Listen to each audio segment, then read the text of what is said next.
Dark Ages, the Doom guy was so badass that a mere landing from a small fall will make the earth quake as the sheer force of the titanium balls dropping evaporates any small demons in the vicinity. He had a pet dragon, a badass barbarian fursuit. Cape. And just look at how badass he is. So badass that he can one-shot a Hell Knight with a super shotty. Yeah, it seems that id and Bethesda are trying too hard to sell you this impression how cooler Doomslayer used to be back in the day. But like with anything that tries too hard, you can smell the desperation. And while sure, this is still a good game, hands down, especially in the face of the current games industry slop, I can't but to smell the sloppiness here as well. Hence my disappointment.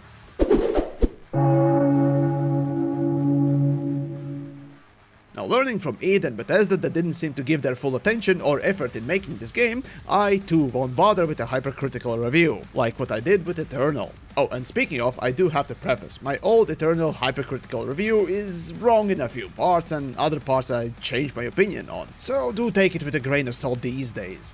Anyways, Doom the Dark Ages, the prequel to 2016 game. And since we're talking about the story already, what the hell is even the story? The whiplash of murdering tons of demons and going back to main menu to select the next chapter was just bizarre. However, not as bizarre as some opening and closing cinematics between chapters. For example, at the end of one of the chapters you upgrade your shield, and then in the next one you're in some random place through a portal for some random reason. Did I get a gamer dementia or completely blanked out on how the last chapter ended? Nope, apparently no. Some chapters are simply barely connected, if not at all. Which to me kinda smelled like rushed development or cut content. Now, sure, overall story presentation is fine in cinematics. However, unlike in 2016, the little character moments, the subtle actions, are replaced by either meaningless radio chatter by inconsequential characters or nothing at all. Now, sure, Doom never had a story that you couldn't sum up in a paragraph or so I never expected anything, and honestly got pleasantly surprised by at least good cinematics. Still, here's a little spoiler for the small group of lore lovers. The game does not end in a meaningful way that actually matters. It does not end where the 2016 started, and just as well be renamed Doom the Filler Arc. That's how pointless it is. But fuck the story like a horny succubus, you want action, not how you got here. Now, thanks to the shield bash and auto-homing attacks, you do move faster than Eternal in 2016, the speed at which you do these things is a lot slower. And this is compounded by the ample use of slow motion.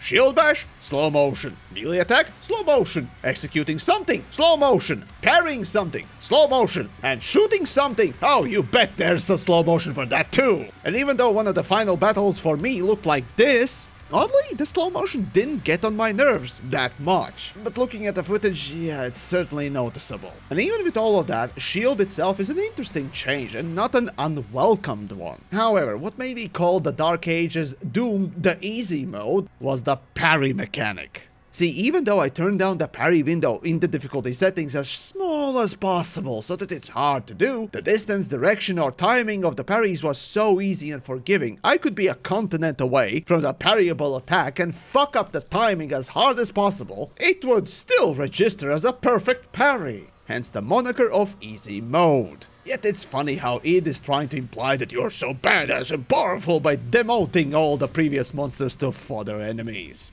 Don't believe me? Well, here's a super shotgun in Eternal versus a Hell Knight. And here's the Dark Ages super shotty. Frankly, it's kinda sad how much id wanted to convince us that, oh, well, no, really, guys, this is more badass than the previous one, while at the same time going backwards in the gameplay innovation. Now sure, Marauders in Eternal were a bad addition, and yes, I'll die on that hill, they did at least challenge the player. But for Dark Ages, they took this idea of timed attacks and parries and made them far too easy and forgiving. And I was playing on Nightmare, you know, the hardest difficulty without permadeath, and yet at no point I felt challenged.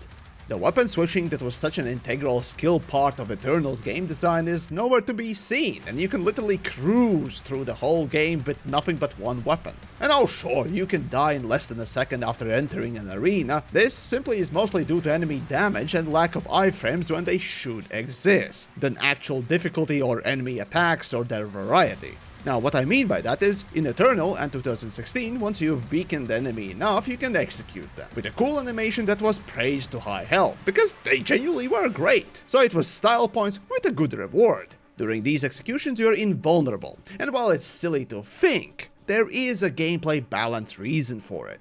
Now, in the Dark Ages, every time you weaken an enemy, you just finish them off with a simple melee swing. Also, this type of execution has very little iframes, which means that before the animation is over, you can receive damage before the health is collected, leading to many times, when you go for an execution, end up dying because other enemies simply spammed an attack over your location. Oh, and speaking of those cool execution animations from the old games, in Dark Ages, well, there aren't any.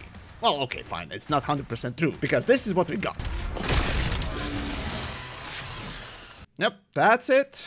Lame, barely animated, and lacking in sound effects. This, more than anything, was such a disappointment. And speaking of, the big mech and dragon flying missions are so unchallenging that I question the missions even include any skill-based gameplay and aren't just an auto-playing parts. Hence, this could be Doom the turret section or Doom the autoplay.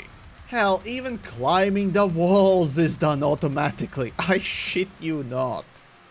Still, do these things make Dark Ages bad? Well, hell no! They make the game way too easy and simple, but by no means is bad. At the best, the gameplay of the Dark Ages is a massive slab of Nutella. It's tasty, delicious, and easy to spread on a piece of bread. Is it good for you? Well, maybe once in a while, but not constantly. It's a simple power fantasy that'll make you feel good, and I had pretty good time having fun blasting demons with various brutal implements. It's the kind of guilty pleasure or comfort food you pick up when you simply want to play an arcade game and turn off your brain. And it's not bad, but it's not great either. Oh, but speaking of that power fantasy, the other part that excels it is the sound design, and oh god, it's amazing! Sound effects are incredibly punchy and weighty, that only elevates the badass feel of running this bipedal tank with rage issues. Even Distant Titans fighting sounds utterly amazing.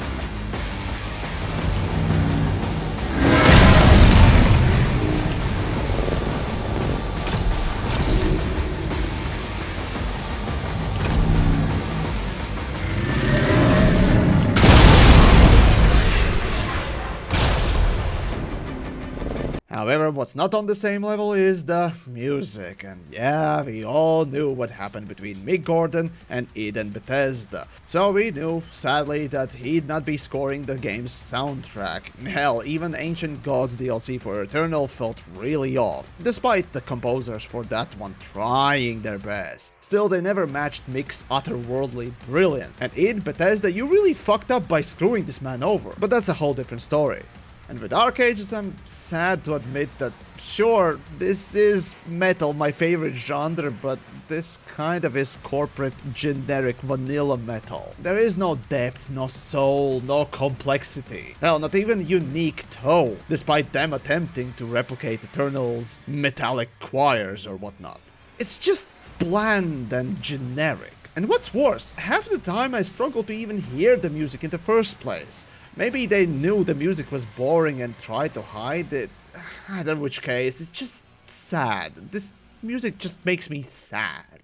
And as for the technical stuff, well, there's no other way to say it, but it mandates ray tracing. Yep, with id Tech 8 engine, Doom the Dark Ages requires ray tracing capable GPU to even play properly. And even though id are one of the last few developers who are really trying to optimize their games extremely well, and granted this is absolutely most optimized ray tracing game on the market, it also runs like shit.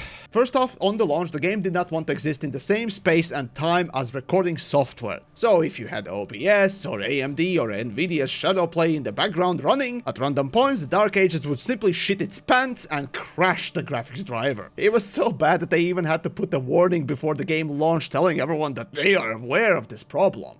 Still, that wasn't the worst part. See, id Software is not a game studio that is known for pushing game graphics with elaborate and complex technologies like Crytek did back in the day with Crysis 1. Id has always been a stellar technical team that knew how to code really well. Hence their games tended to be extremely optimized compared to the rest of their peers, even after John Carmack departed. So why? Why put ray tracing as a necessity? What were they trying to accomplish? We also have this concept of providing more feedback to the player when you play the game. We really wanted to make sure that the Slayer felt really powerful, even more so than in Eternal or in 2016. And one of the things that we added in Doom: The Dark Ages was the concept of, like, more immersive gore and more immersive world destruction, so the weapons felt really powerful. And if you have a baked lighting solution, then some of those things can feel out of place, especially when you have really, really large objects. When you're running around with a mech and you're smashing buildings and pieces fly off, you can't have those things be baked. And if they're not baked, then the ambient lighting will be completely off. With ray tracing, all that stuff looks homogeneous and it feels more real, it feels more impactful, and it really makes you feel like you're in the mech or you're fighting as the Slayer because things look like how they're supposed to look.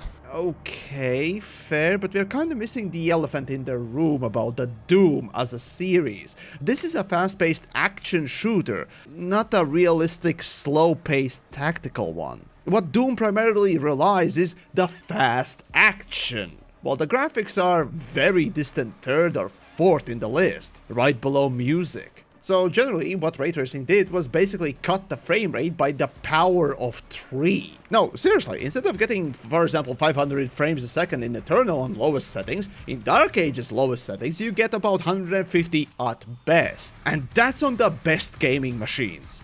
See, Doom Eternal specifically had a great gameplay because you could run it at a fast pace and respond quickly thanks to performance actually being there, allowing you to run it even on a toaster with 100 frames a second. As for Dark Ages, sure, the gameplay pacing is a lot slower, but to cut the frame rate by such a massive amount feels kinda pointless. Now, I would understand if the ray tracing was used for some puzzles that otherwise couldn't be made with traditional rendering, but that's the thing, all the environments in Doom Eternal are static. So this really feels like an arbitrary, needless kneecapping of your own game.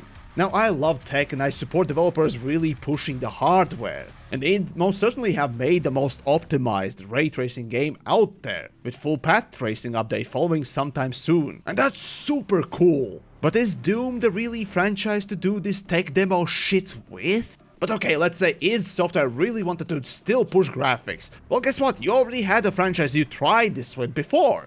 It was called Rage. So the cornerstone of id Tech 5 is our mega texture technology.